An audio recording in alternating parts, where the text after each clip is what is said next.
Hello everybody, it's Philly Kuts with the comic book haul number 24.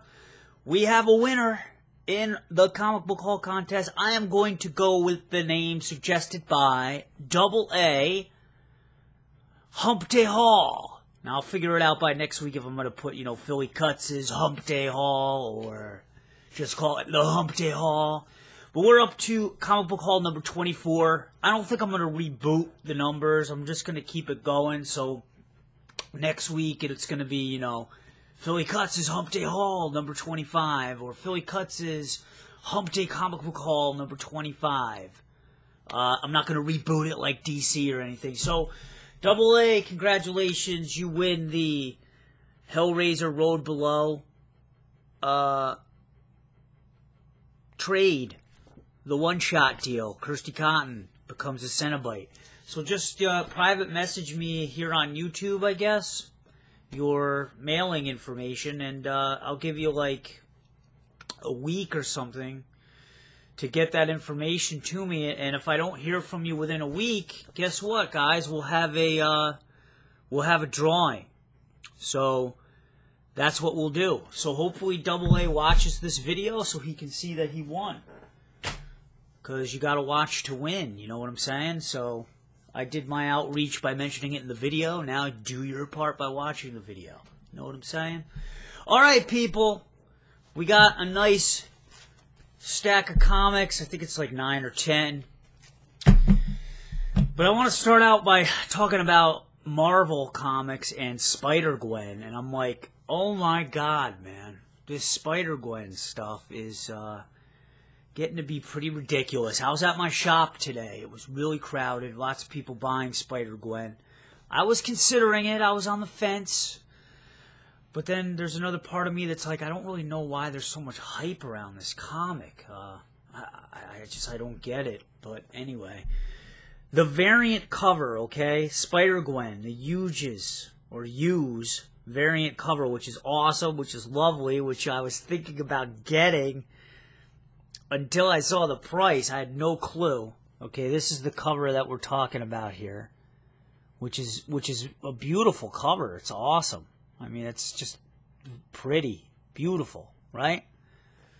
They had it at my shop for $300 American, okay? So say that with me. $300.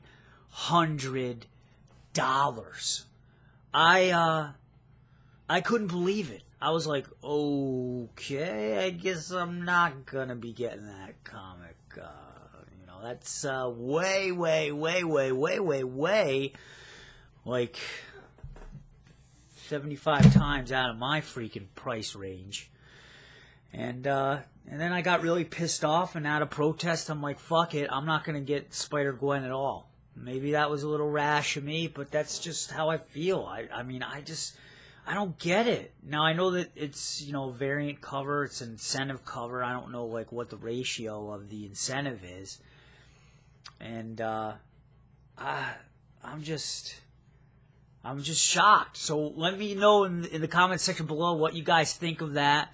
Let me know if they had it at your shop, how much it was going for at your shop, and what area of the country you were in. Or what country you were in, even. Because I'm curious to see. I haven't looked on the internet to see how much this is going for. But I'm curious to see, in different areas of the country or whatever, what this cover is going for. I mean, $300 right off the rip? I don't know. I just think it's crazy, and I don't know. It just really gave me a sour taste. But anyway, let's go. I didn't boycott Marvel completely because the first issue I got, and we'll talk about here. Let me pull this up here on my cheat sheets. Amazing Spider-Man, number 15. This is the epilogue of Spider-Verse. I technically think this should be part 7 of Spider-Verse, but they're just, they didn't put it on the checklist. Kind of ties all the loose ends that happened here. We get a little taste of the Uncle Ben from one of the alternate worlds. The big showdown, again, between Amazing Spider-Man and Superior Spider-Man. The Weaver, is starting to send people back. And I guess Superior Spider-Man catches wind that, you know, hey, if I get sent back to my respective Spider-Verse or Spider-Zone, I'm gonna, like, die eventually. And he doesn't really appreciate that too much, and he starts scrapping with Peter Parker. So I know that a lot of people wanted to see that. And then also, like, the Britain Spider-Man, he has, like, nowhere to go because his respective world is no longer in existence. So kind of, like, ties a lot of loose ends. You know, the artwork is good. Dan Slott, the writer. Justin Ponser is the colorist, I believe. So, pretty good, pretty good. I mean, I'm not really that psyched to read it. I kind of feel like, you know, I read issue 6 and was happy with that. And then I was pretty happy with how things turned out for Spider-Woman, and I'm continuing to buy that series. You know, this Spider-Verse definitely spawned off a bunch of new titles. Like I said, you know, Spider-Gwen, Silk, and Spider-Woman. So I'm probably going to stick with Spider-Woman. I'm sitting Silk and Spider-Gwen out because I'm just, I don't know, man. I'm fucking pissed about that variant cover business. You know, nonsense. $300. I thought the Spider-Man stuff was crazy. Or the Star Wars. Anyway, speaking of which, number 2, Darth Vader. This is the second issue this month. First one came out in the first week of this month. Where we saw Darth Vader being a total badass, invading Jabba the Hutt's lair and wheeling and dealing and making Jabba the Hutt look like an amateur. In this one, you know, I think the cover for this one is very interesting because you see this Imperial officer over here. I'm not sure which one it is, but his arms are crossed. And it kind of like, you know, he's looking at Darth Vader with this disgust. And I think it really kind of sums up the way that Darth Vader is kind of viewed even by, you know, his Imperial brethren. You know, he's kind of like this pariah character. He's not very well liked, right? They think that all his stuff and talk of the Force is all this, you know, nonsense and old school wizardry. And they don't really seem to have a lot of respect for him. So I think that this issue really kind of explores that a little bit more. The issue also shows off some of Darth Vader's TIE fighting skills, and he's in this super dope-ass TIE fighter. So it's kind of cool that we get a little taste of his abilities in this TIE fighter, because as we know, he is a very, very skilled pilot. And the artwork is just great. It's just tremendous. I'm not sure who the artist is. Oh my gosh. Salvador La Roca does an excellent, excellent job. I mean, everything just looks down to a T. There's Darth Vader with a nice posse of stormtroopers. There's also a segment in here in the outer rim of the universe. And we get a look at some familiar characters from Return of the Jedi. But I don't want to ruin it for everybody, so check it out. I'm enjoying Darth Vader so far, and I'm probably going to continue to stick with it. Alright, that's the end of Marvel, and we're on to Batman. And boy, oh boy, this Endgame series, this is the tumultuous, or whatever, issue, okay? Second to last issue of this arc, part 5. Snyder and Capullo teaming up again. What a team, huh? When you think of Batman dynamic duo, those two have really put together some solid stories. Mostly the death of the family. That's the one that I think of the most. But wow, talk about, this is a crazy story arc, okay? Endgame. I mean, it started out with what? Batman getting into a fight with the Justice League. Justice League is infected with venom, Joker venom, right? The Joker toxin. Then it kind of shifts into Batman is stuck in Gotham City surrounded by killer zombies, right? Then it kind of leads into these stories of Joker being like immortal, or Joker even being like the devil. So we're tangling with that. In this one, In this comic, we find out that Batman has to get some of Joker's blood to cure the people who are infected with his disease. You know, this disease that's turning people into little crazy Joker or zombie lunatics. Alright?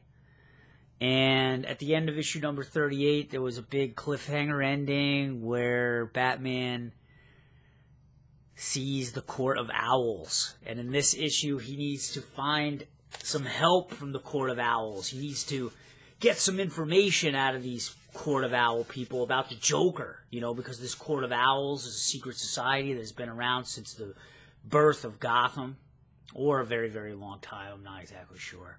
I may be wrong. But he needs information from them. Now, there's some battles in here, too. I was leafing through. He does battle with one of the first Talons of the Court of Owls, this guy Uriah. Let me get you a picture of him. Very reminiscent of the Scarecrow, right? He's got a sickle. Splashy water splashers.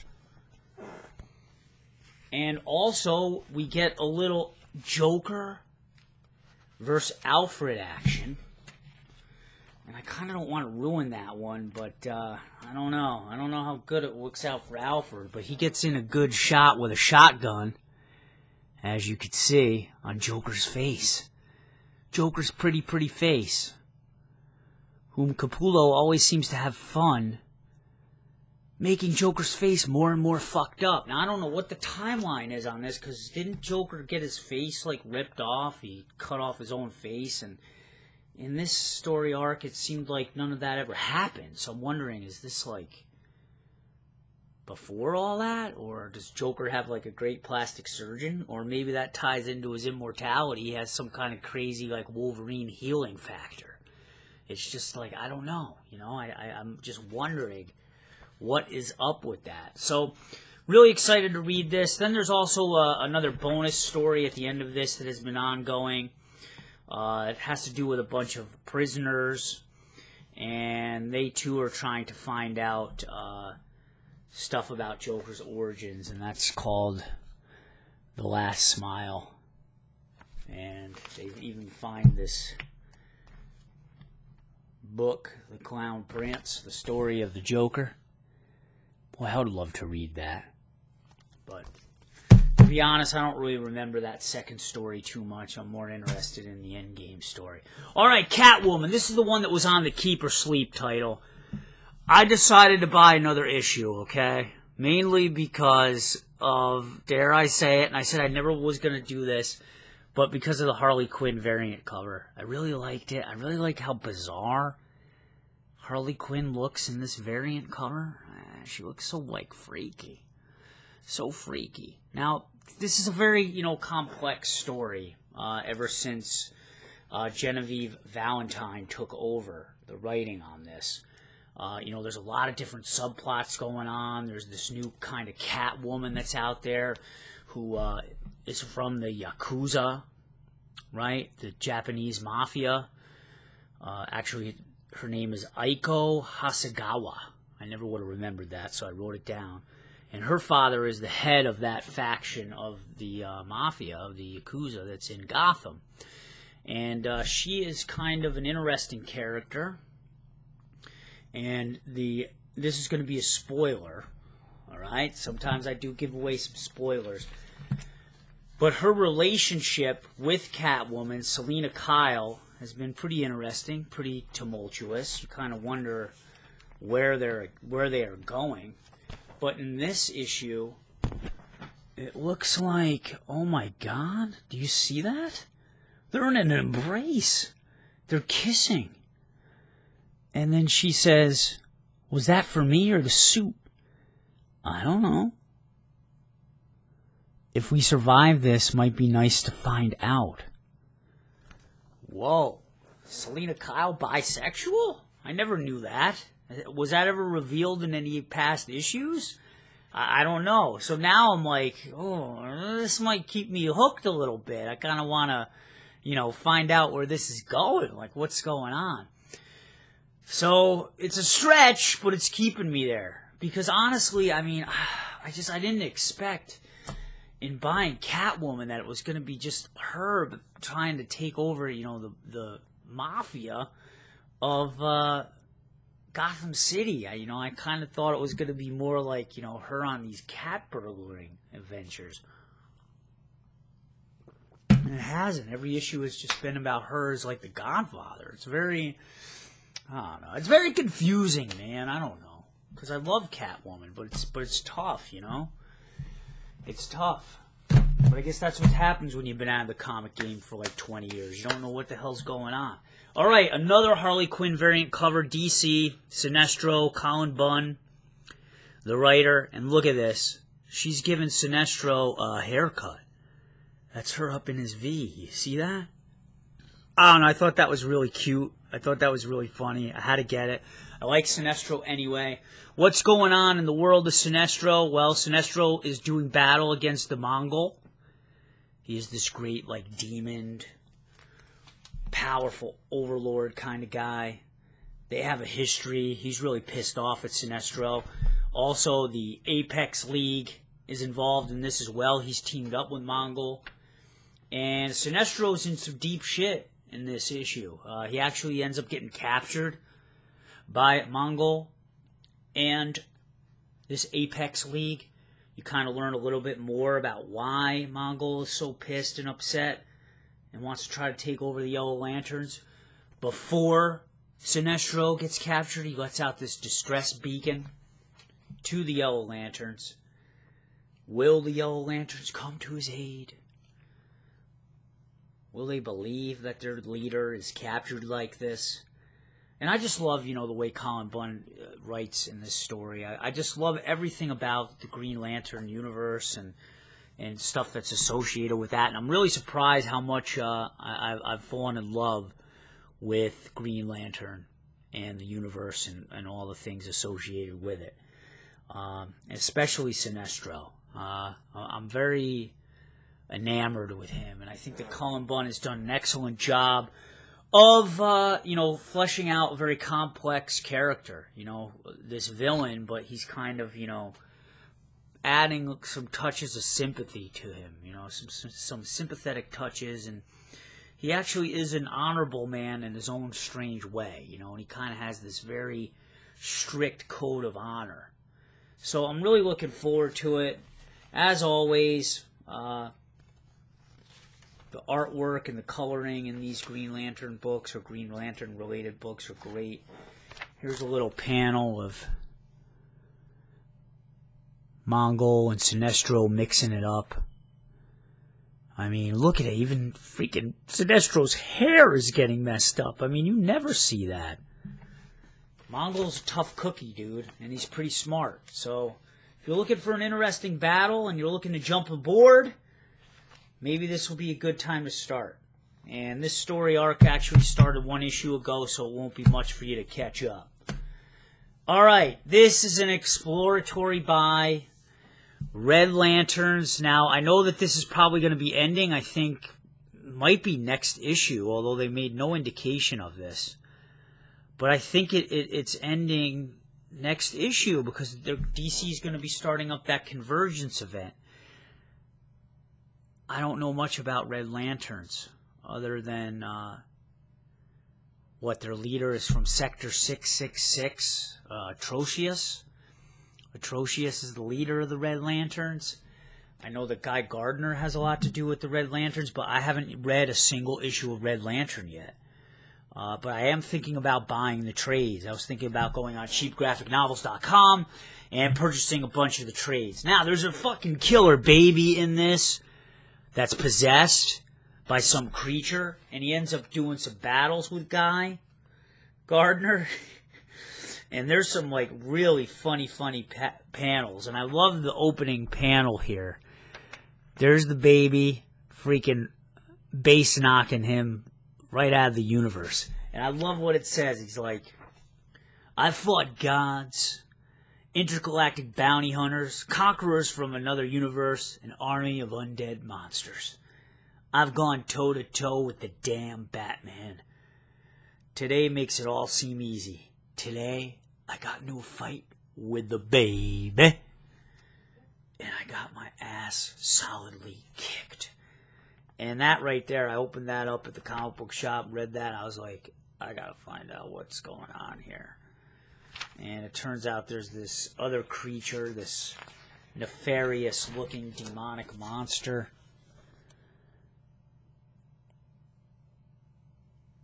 And there's all kinds of hate and rage going on. So I don't know what is going on. This is just an exploratory pick.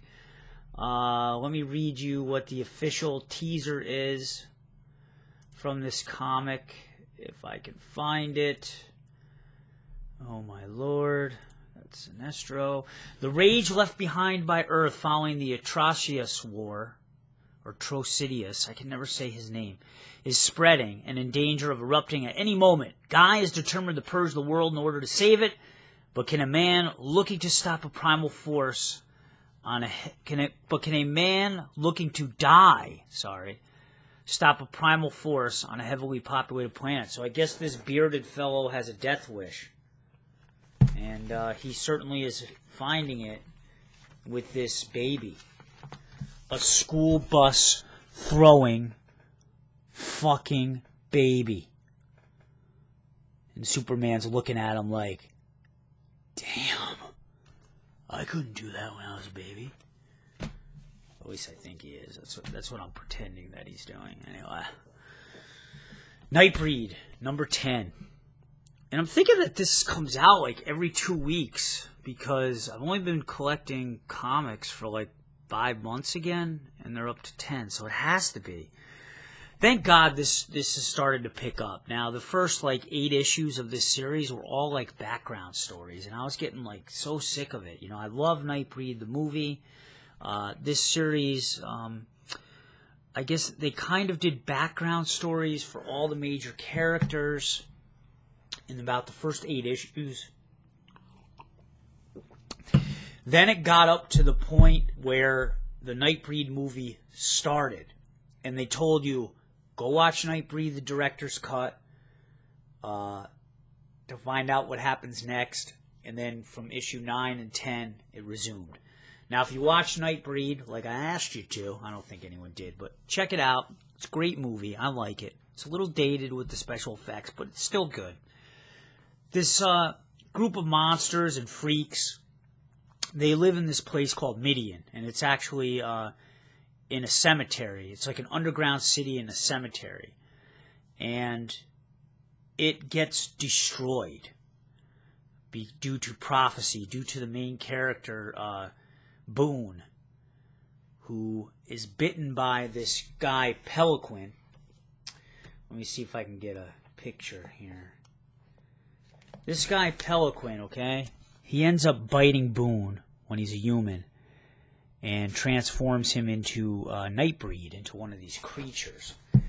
Now, Boone can change in and out from being a human, as you see him here, to his beastly Nightbreed form.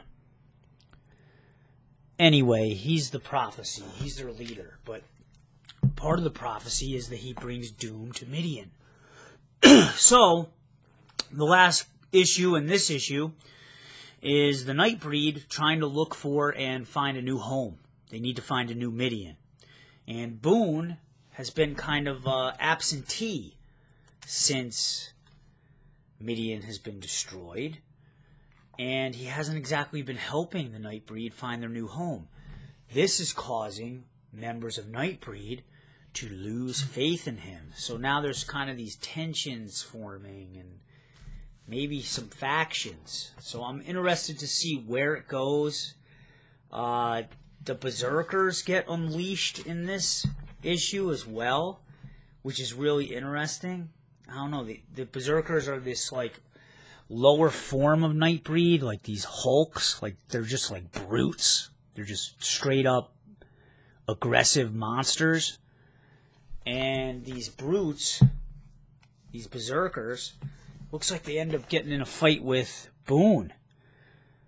So I'm wondering if PhillyKutsProduction, the guy I just talked about who bit Boone to turn him into Nightbreed, had anything to do with this. I don't know. I'm just, guessing. I'm just leafing through issues and trying to figure things out.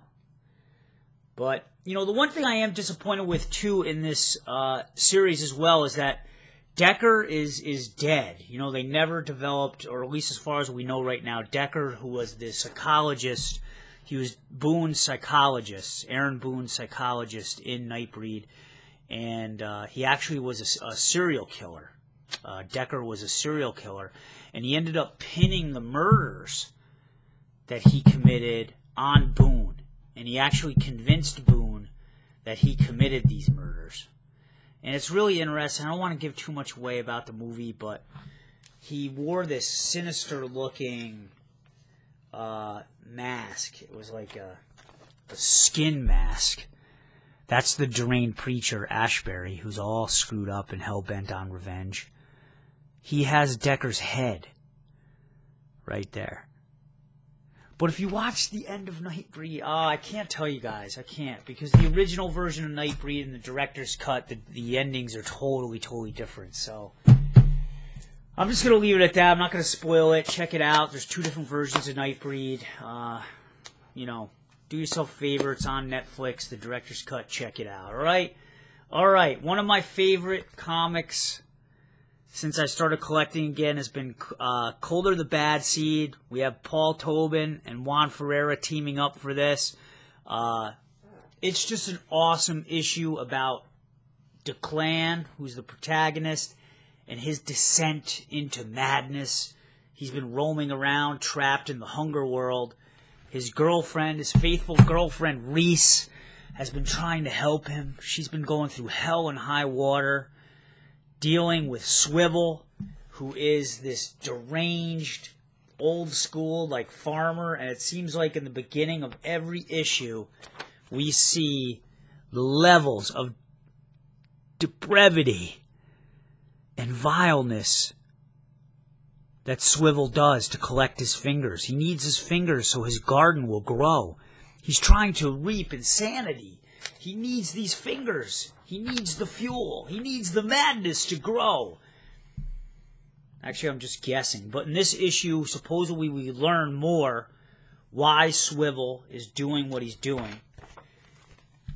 He jams a finger deep into Declan's ear, and we go back to a backstory that kind of explains Declan and Swivel's relationship together. And it's in this cool fashion here. It's like Swivel's reading a book. You see his hands. And it explains kind of like their relationship and why they are so linked. And why does Swivel want these fingers? So I can't wait to figure that out and learn why that is. I'm just really excited, man. I just really, really love this issue. You know, Juan Ferreira, and I think his brother or his cousin does the coloring, Eduardo Ferreira. They call it color assistance. I mean, look at this.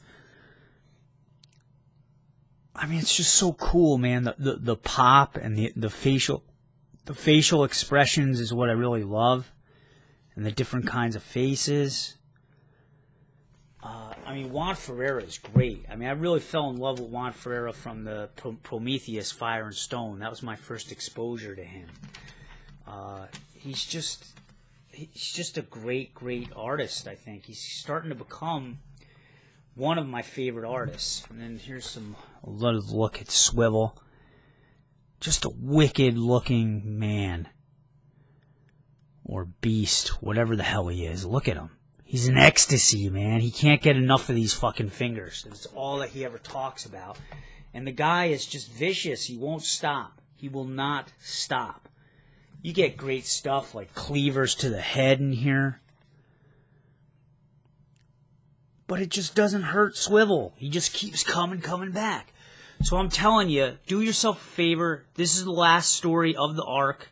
Issue number 5, and then they're starting up with a new story. So maybe if you want to jump on board, you know, maybe wait to get the trade if they are going to come out with one, and then jump on board issue number 6, where they're going to start up again. Also, in this issue, you get a sneak preview of Cullen Bunn's Harrow County, which I'm really looking forward to. I'm probably going to be buying that as well. That's gotten some really good reviews so far. All right, and then finally, another comic where it's the last story of the arc. Issue number 5 for Images, Rasputin. Rasputin, that famed historical Russian character who it took getting stabbed, shot, impaled, burned before the guy died. Lots of myth and mythology in this book here. Lots of Russian myths and mythology. Basically, we learn more about who may have shot Rasputin on the battlefield. That was kind of how the last issue ended. He ended up getting shot. We kind of learn more about this. Sometimes this story can get to be a bit confusing. I really love the art by Riley Rossmo, and the colorist, Ivan Palencia, is great. And this one has like a really kind of downtrodden, kind of like a puke green kind of grayish sadness to it. But that's because this guy's on the battlefield. You know, I think it's during World War I believe. He also Rasputin gets summoned to heal the Tsar. I guess the Tsar is in bad shape, and he uses some of his powers, as we've learned. Rasputin does have the power to heal. He has these special powers, which is cool. And it seemed like in each issue we learned more and more.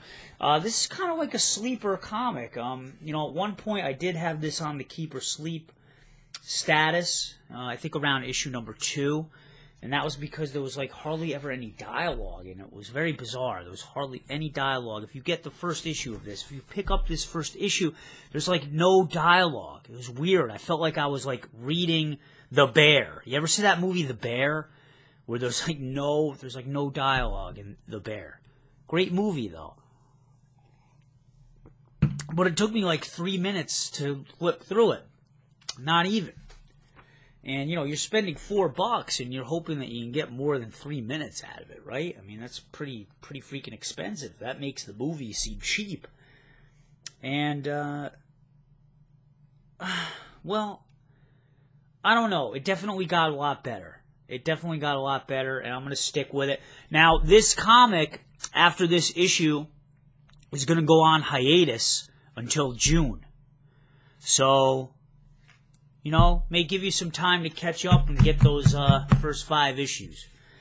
All right, dudes, that's it. That's the comic book haul for the last week of February.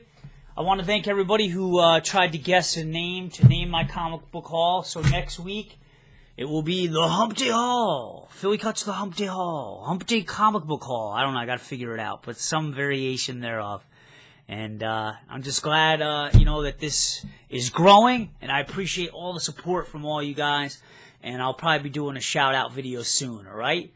So take care, peace, take the time out of your week. Give yourself at least a day, or if you can't do a day, a few hours, to do something you like and do something you care about. And if it's comics, put some time out of your day to read some comics, man. You deserve it, all right?